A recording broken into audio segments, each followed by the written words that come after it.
¿Alguna pregunta a ustedes? ¿Qué piensan en la programación? ¿Qué es programar? ¿Cómo? Sí, eso es programación en hardware.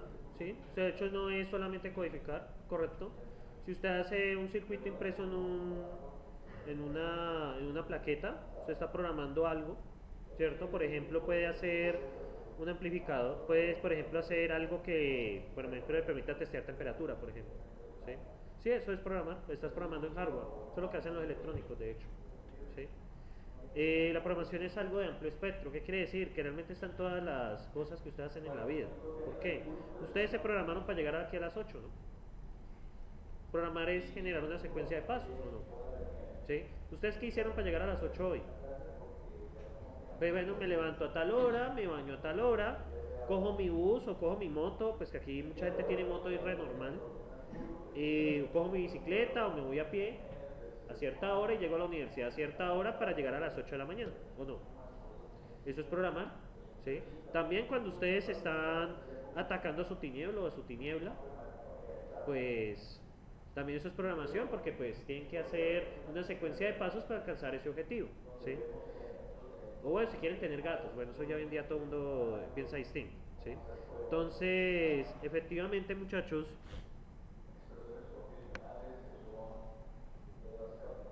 es un conjunto de signos y reglas que permiten la comunicación del ser humano con un computador por el medio de programas. Bien, ¿qué se refiere a esta definición? La máquina, ¿ustedes se ven los Simpsons? ¿Ustedes no se acuerdan de un capítulo donde Homero compró una computadora, una Apple exactamente, y ¿qué es lo primero que le dice él a la computadora que haga? ¿Cómo? Mata a Flanders. Le dijo así, mata a Flanders, ¿cierto? Como la computadora no hizo eso, ¿qué hizo él? La botó a la basura, ¿cierto? Efectivamente, Homero no entendía que uno se debe comunicar con un computador no de esa manera, sino a través de un programa, ¿cierto? A través de un lenguaje, ¿sí? Entonces, quizás si Homero hubiera entendido eso, hubiera podido hacer una instrucción para que la computadora efectivamente matara a Flanders, ¿sí? El proceso que sigue un computador para ejecutar un programa, ¿cuál es? Interpretación y traducción a otro lenguaje. Les explico. El computador, ustedes más adelante, cuando vean arquitectura de computadores, van a ver que un computador solo entiende ceros y unos. ¿Sí? Hay un hardware que solo entiende dos cosas, apagado o encendido. Esa es la lógica básica del lenguaje. ¿Sí? ¿Ustedes no han visto Futurama? ¿O no?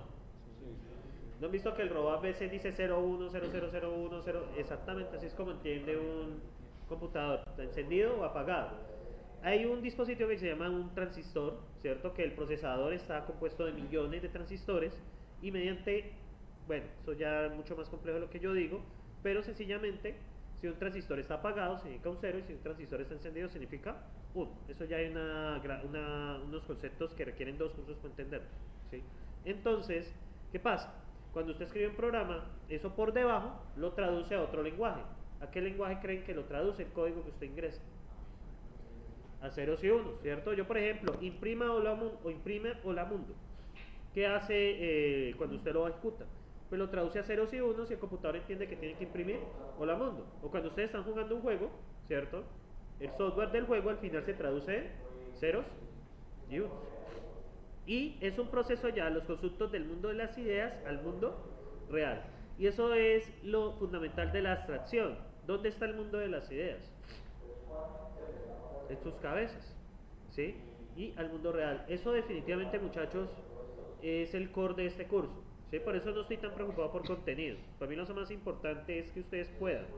Usted tiene un problema, usted piensa cómo solucionarlo y bueno, haga el programa para que solucione el problema. Eso es lo que es el fundamento del ingeniero de sistemas, poder hacer eso, ¿sí? Si ustedes tienen problemas desde el principio con eso, pues van a pasarlo feo, porque IPO, Introducción a Programación Orientada a Objetos, que es el que sigue, ya asumen que usted ya tiene eso.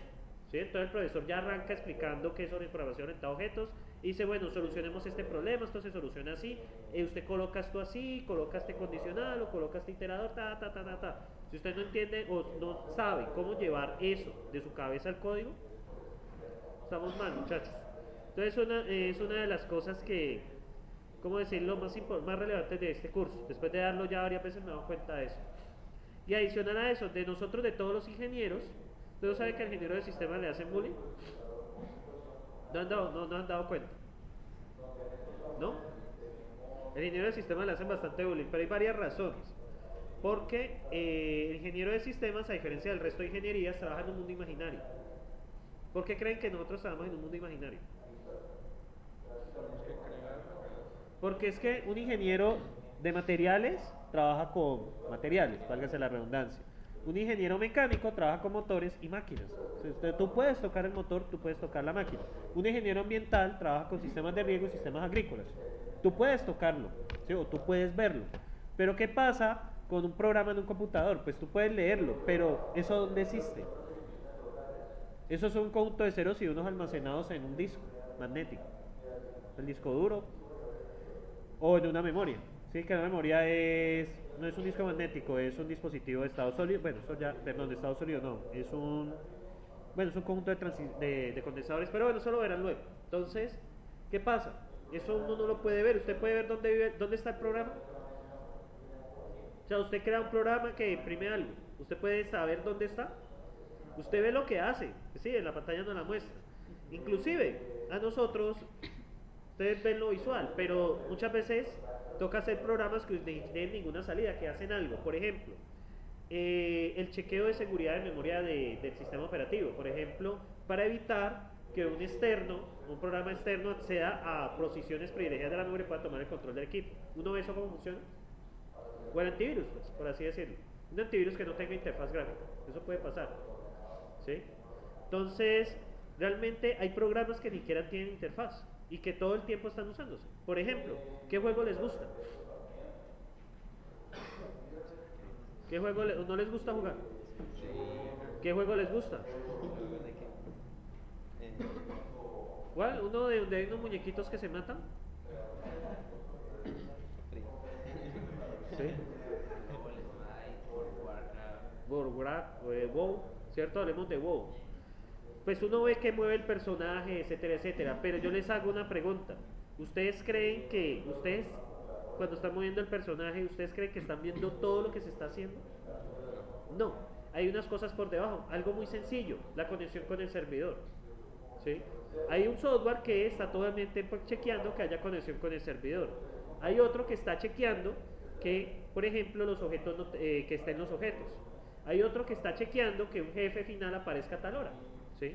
Entonces son cosas que uno no ve. ¿Sí?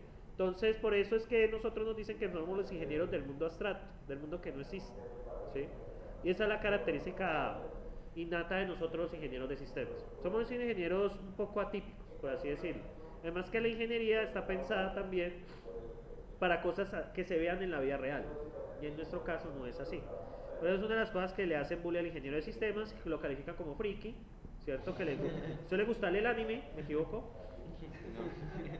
Es fanático del anime, le gustan los juegos y le gusta estar en el computador.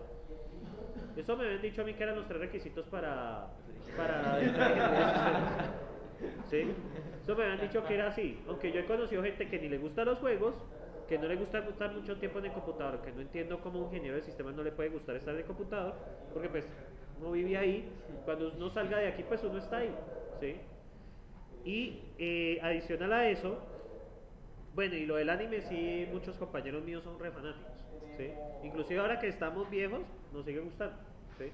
Y uno critica cuando ve cosas argumentales que no dan, cosas que uno, por ejemplo, un anime de la infancia, Dragon Ball Z, por ejemplo.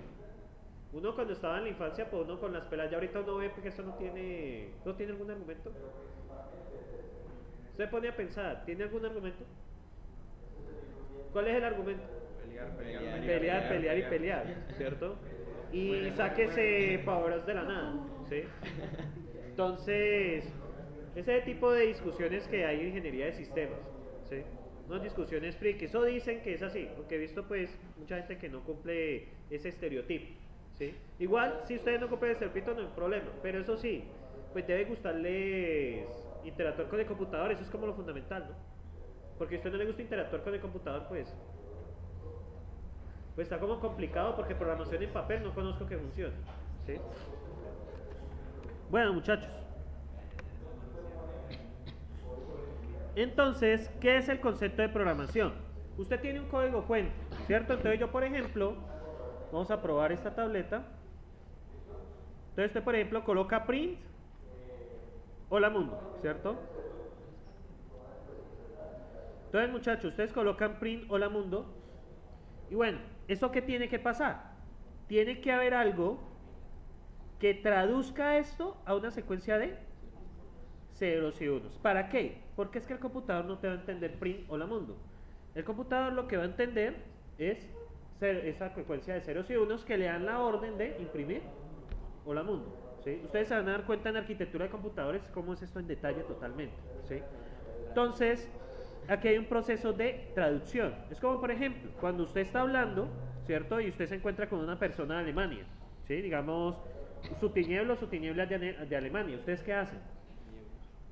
Huir no. Pues ustedes utilizan Google Traductor, utilizan cualquier cosa, utilizan una persona, aunque no, yo no utilizaría una persona porque de pronto sale contraproducente. Utilizan un traductor, por ejemplo. La persona le escribe a usted que lo quiere.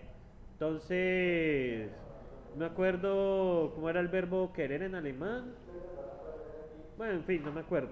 Entonces la persona le dice a usted, por ejemplo, ich bin, yo qué sé, vamos, yo soy médico. Entonces, ¿qué pasa? Esto lo va a traducir a yo soy médico. Se consiguió un médico. Bien, muchachos. Entonces, ganan muy bien en Alemania. Entonces, ¿qué pasa, muchachos? Entonces, ¿qué pasa? Esto no lo va a entender el computador. El computador entiende su propio lenguaje, que es el lenguaje de los ceros y unos. Lo que hacemos todo el tiempo es programar en un lenguaje, puede ser, ¿han escuchado de Python? De C, bueno, C++, de Java, ¿cierto? Hay muchos más, Ruby, Scala, PHP, bueno, podríamos quedarnos horas hablando cuántos lenguajes hay. Entonces, el lenguaje no importa, el lenguaje es lo que usted hace. ¿Qué pasa al final? Eso se traduce a una secuencia de ceros y unos que entiende el computador. ¿Sí? En el curso de Fundamentos de Lenguaje de Programación de cuarto semestre solo se explora más a fondo. Bien, muchachos. Entonces vamos a hablar de algunos lenguajes de programación. Vamos a hablar de lenguajes estos se llaman de bajo nivel, ¿cierto? Entonces, ¿qué pasa? El lenguaje máquina, ya les indiqué que es una secuencia de ceros y unos, que es lo que entiende el computador. El lenguaje ensamblador, que ustedes van a manejar en arquitectura de computadores, es muy similar a la máquina. Sin embargo, tiene instrucciones que pueden ser entendidas por seres humanos. Por ejemplo, sum A, B, ¿qué creen que hace? Sumar lo que hay en A más lo que hay en B. Lo chistoso de este lenguaje es que estos se conocen como mnemotécnicos. ¿Qué quiere decir? Que realmente este sum equivale a escribir 0, 0, 0, 1. O sea, realmente son etiquetas que reemplazan secuencias de binarios. ¿Sí? O sea, por ejemplo, sum es como escribir 0, 0, 101. ¿Sí? Ese es básicamente el lenguaje. Es una traducción casi directa. Ahora, ese lenguaje no es un lenguaje como uno trabaja usualmente. Ustedes tienen que pensar cómo es la estructura interna del computador. ¿Sí? Eso lo verán en arquitectura de computadores. O sea, cómo es la estructura interna del computador. No es lo mismo la secuencia para una AMD que la secuencia para un Intel. Son totalmente distintas. Usted no puede enviar la misma secuencia de ceros y unos a una AMD y esperar que haga exactamente lo mismo en un Intel.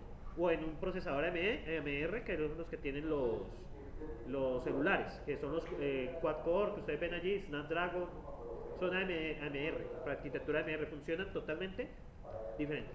Entonces, ¿qué hace el sistema operativo en sí? Traduce para el procesador apropiadamente, ¿sí?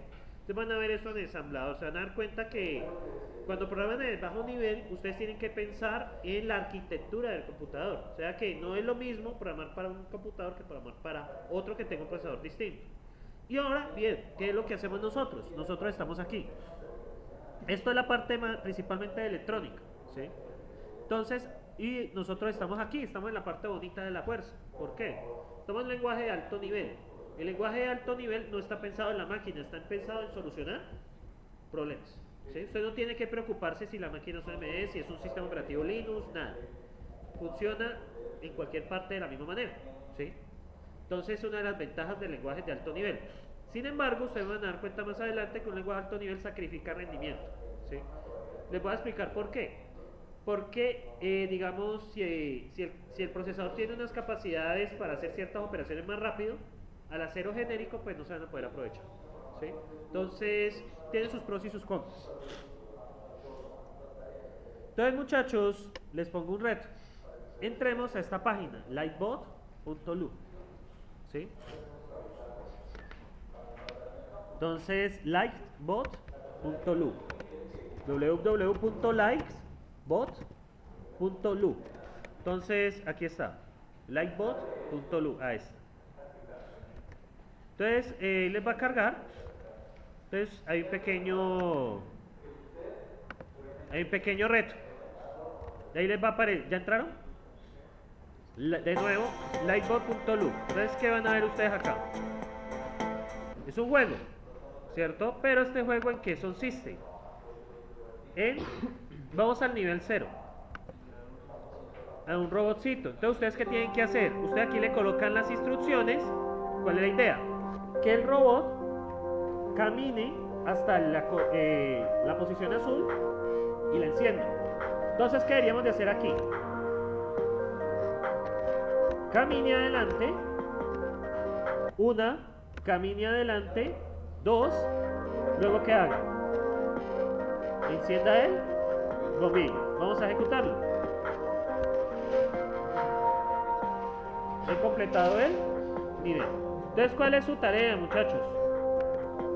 Me dieron 3 medallitas. Completar los otros niveles. Miren el nivel 13. Ya no es una lucecita, que no son varias. Entonces, muchachos, manos a la obra.